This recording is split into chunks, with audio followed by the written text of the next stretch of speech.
এভাবেই জমকালো আয়োজনে প্রতিবছর ধ্বংস করা হয় হাজার হাজার কোটি টাকার মারণাস্ত্র।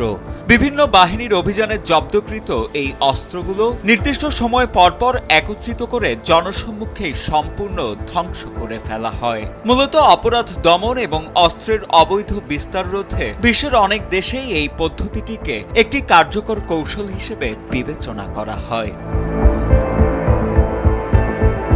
অস্ত্র ধ্বংসকরণের এই বিশ্বজনীন প্রথারই এক অনন্য নজির স্থাপন করল লাতিন আমেরিকার দেশ চিলি। গেল ৬ ফেব্রুয়ারি দেশটির রাজধানী সান্তিয়াগোতে প্রতিরক্ষা মন্ত্রণালয়ের তত্ত্বাবধানে ধ্বংস করা হয় প্রায় ২২,৮০০টি আগ্নেয়াস্ত্র। তবে সাধারণ ধ্বংসকরণ প্রক্রিয়ার বাইরে গিয়ে চিলি সরকার এবার নিয়েছে এক ব্যতিক্রমী উদ্যোগ, যেখানে জব্দকৃত মারণাস্ত্রগুলি তৈরি করা হচ্ছে পরিবেশ বান্ধব গ্রিন স্টিল। আমরা আজ মোট ২২,৮০৩টি অস্ত্র ধ্বংস করছি।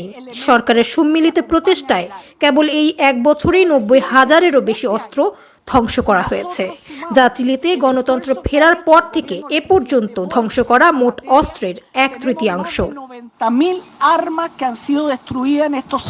ভিডিও ফুটেজে দেখা যায় স্বয়ংক্রিয় রাইফেল থেকে শুরু করে ভারী সব মারণাস্ত্রের বিশাল স্তূপ।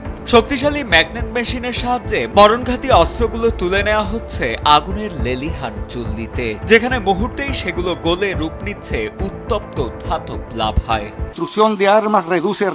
অস্ত্রের সঠিক ব্যবস্থাপনা এর অপব্যবহারের ঝুঁকি কমায় এবং এগুলোকে পুনরায় অপরাধমূলক কাজে ব্যবহার করা থেকে বিরত রাখে। এটি রাষ্ট্রের উপর জনগণের আস্থা বাড়ায় এবং প্রমাণ করে যে নিরাপত্তা কেবল সরকারের একার নয়, বরং রাষ্ট্র ও সমাজ সবার সম্মিলিত দায়িত্ব।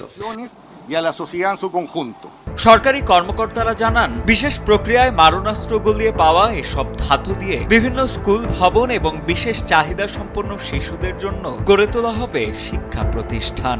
ধ্বংসাত্মক শক্তিকে গঠনমূলক সম্পদে রূপান্তরের এই কৌশলটি কেবল অপরাধ নির্মূলেই নয়, বরং টেকসই উন্নয়নের ক্ষেত্রেও চিলির জন্য এক বিশাল অর্জন হিসেবে দেখা হচ্ছে।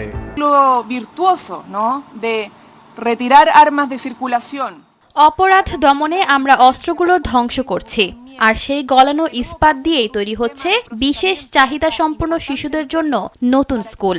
সেই উদ্যোগ আমাদের গর্বিত করে, কারণ এখানে রাষ্ট্র এবং সাধারণ মানুষ মিলে সমাজের জন্য একটি ইতিবাচক পরিবর্তন আনছে।